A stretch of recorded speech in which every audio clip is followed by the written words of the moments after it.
Oke, nah kali ini kita akan membahas soal-soal yang berhubungan dengan tes verbal. Nah, tes verbal di sini tidak ikut lagi tentang tes antonim dan sinonim. Kita untuk SKD tahun ini tidak akan BKN tidak akan mengeluarkan soal seperti itu. Yang akan dikeluarkan adalah soal tentang silogisme, kemudian tentang analitis, kemudian analogi. Oke, tanpa lama-lama kita langsung bahas saja untuk soalnya. Nah, untuk yang pertama kita baca di sini,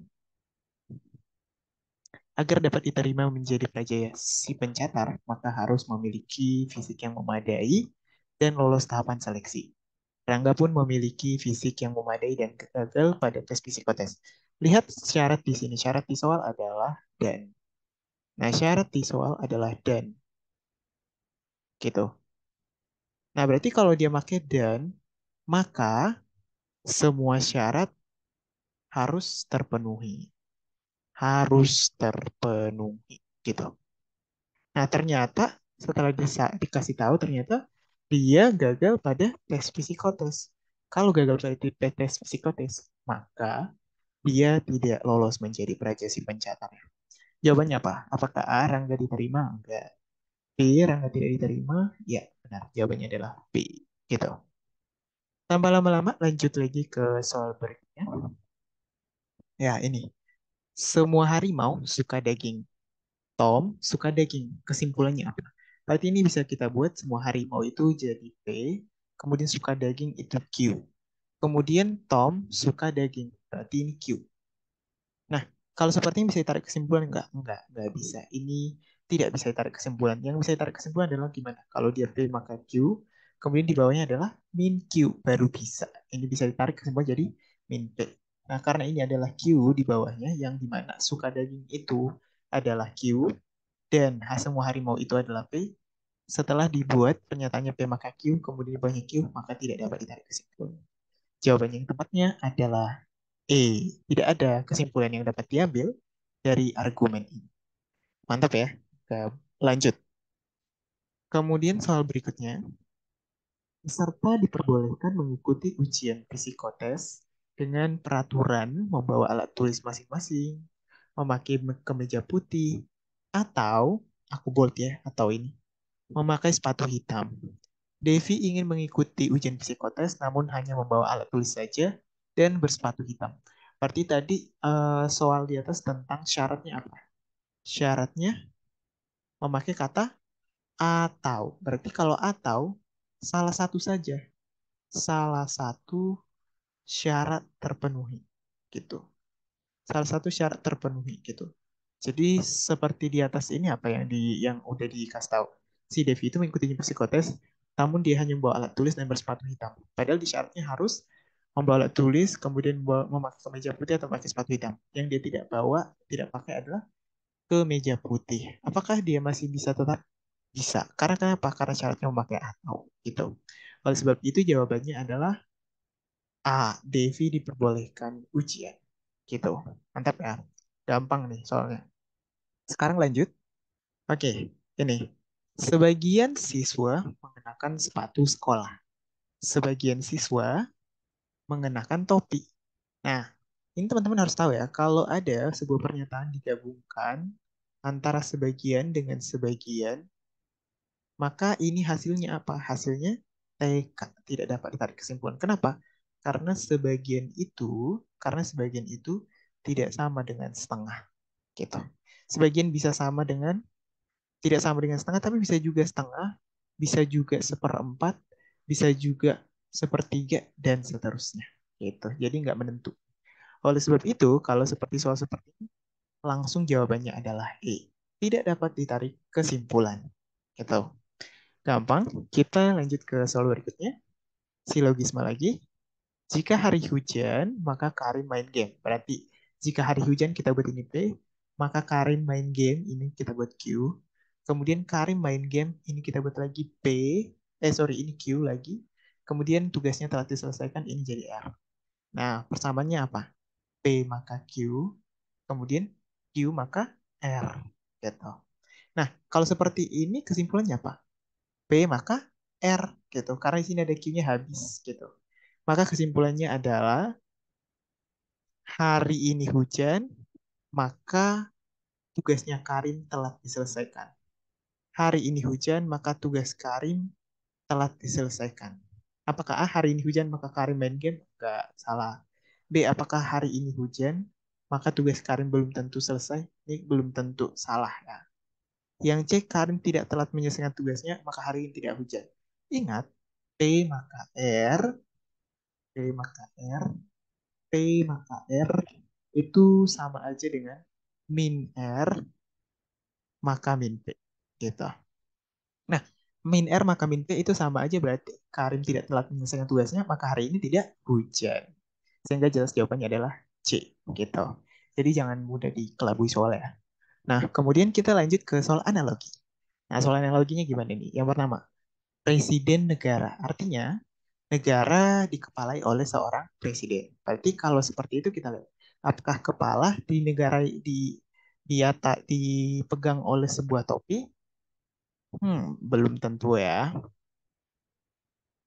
Rumah sebagai kepala dari atap enggak. Kepala sebagai kepala dari rambut enggak.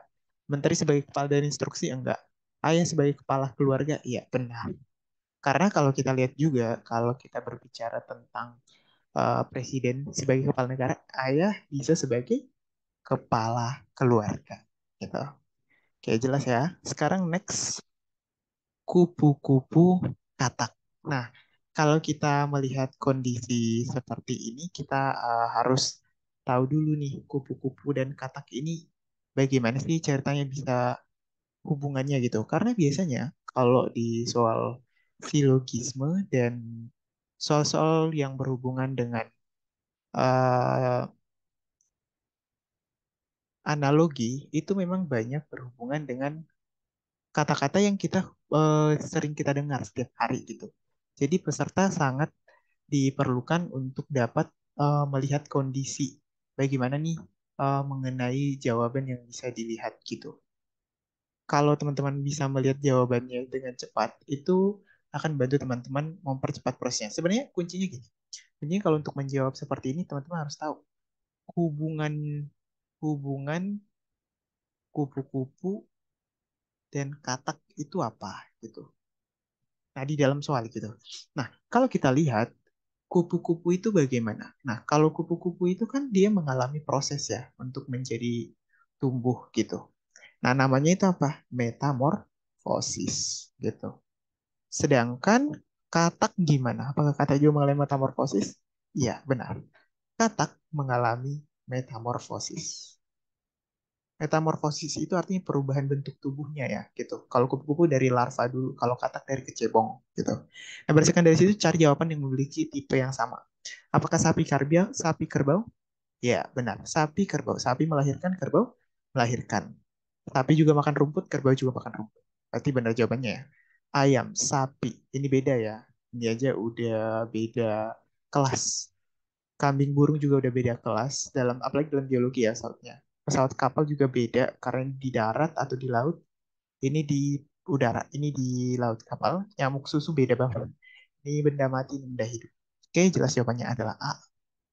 Oke, sekarang sambal pedas cabai. Sambal pedas cabai.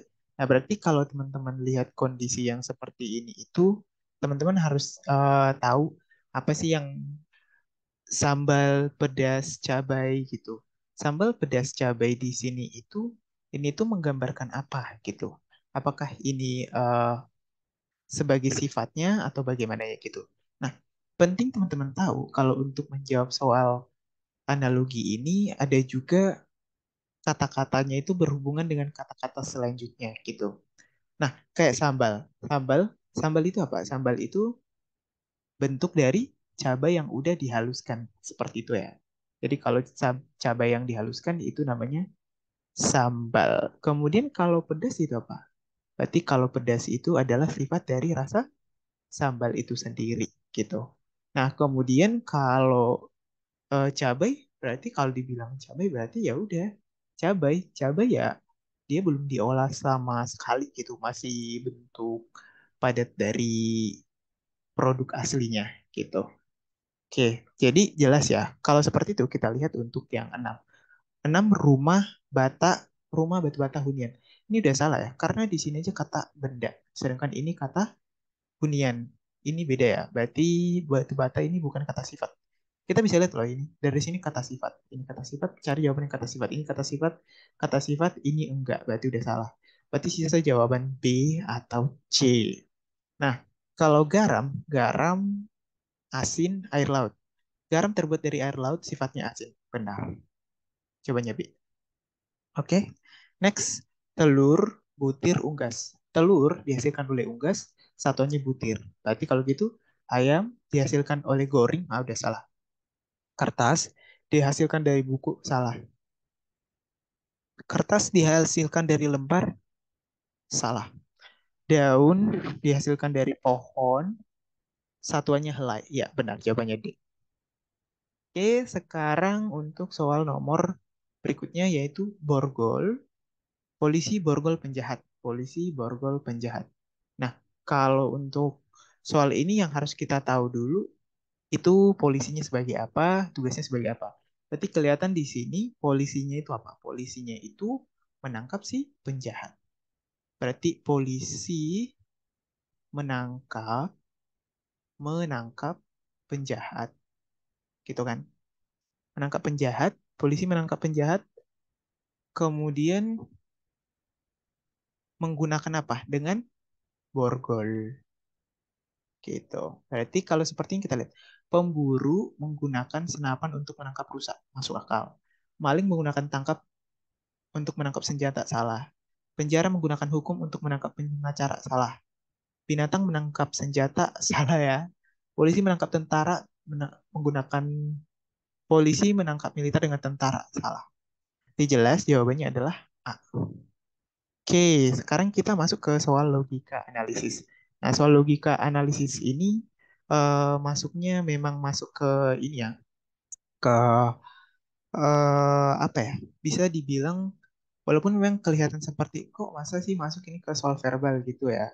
Teman-teman mikirnya seperti itu.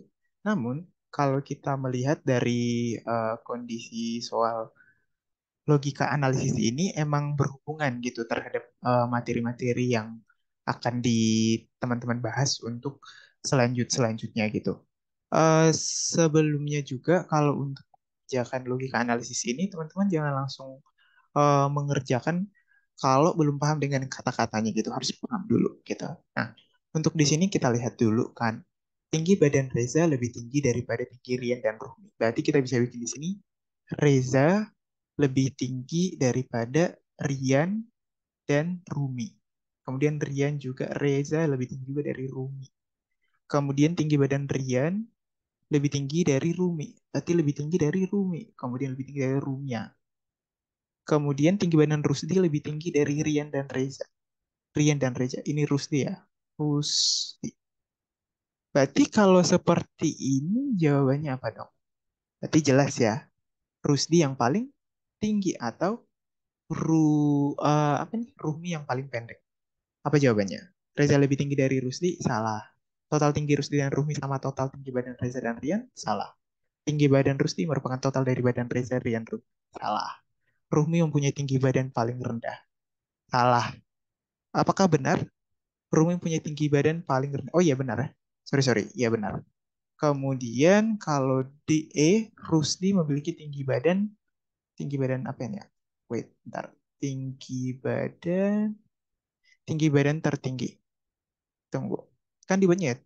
Tinggi badan Rusdi lebih tinggi dari Rian dan Reza. Oh, berarti benar dong. Jawabannya ada dua. Ya, jawabannya ada dua. It's okay. Walaupun jawabannya ada dua, yang penting teman-teman paham menjawabnya aja sih. Gitu. Oke. Kemudian lanjut. Nah, di sini kita lihat untuk soal berikutnya ini tentang logika analisis juga sesuai yang judul yang di atasnya ya. Nah, yang pertama, dalam pemilihan ketua kelas, perolehan suara Puput tidak kurang dari